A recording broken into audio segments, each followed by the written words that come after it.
Oh. Ife na-ewe m iwe abụrụ ife ọzọ. God have mercy. Mmeche business like this, adị m aghọta ndị mmadụ. Adị m aghọta ndị mmadụ. N'elu moto nlesiri mmadụ 30 naira. Moto nlesiri mmadụ 30 naira. Onye akacha obu ga yacha moto m. Yacha moto nlesiri ihu omi.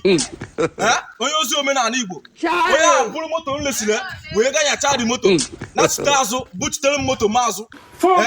Moto nlesiri 30 naira. Ọdụ ofele ile moto dị ụta 30 naira. Ide smoke Igbo. Nwee lesiche this guy moto a 30 naira. O wee ga yacha di moto wee buchitere m azụ. Kefe nke a minukwe na obiko. Ominu na moto anụwa na ọ dịrọ mma. Negoro chassis ya niile. Negoro chassis moto. Look at my face. Lesi this guy moto anụwa. Bele ya ego. Wee lesi this guy moto. This guy wee yacha moto nlesile. Kobi. Ehomi. Mụnwa.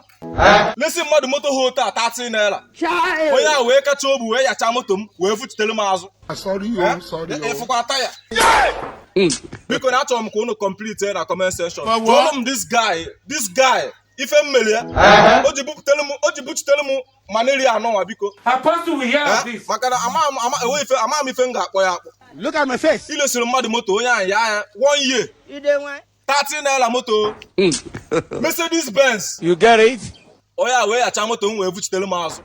Unu complete na comment section. Achọrọ m ịma the reason why o ji buchitere m moto azụ.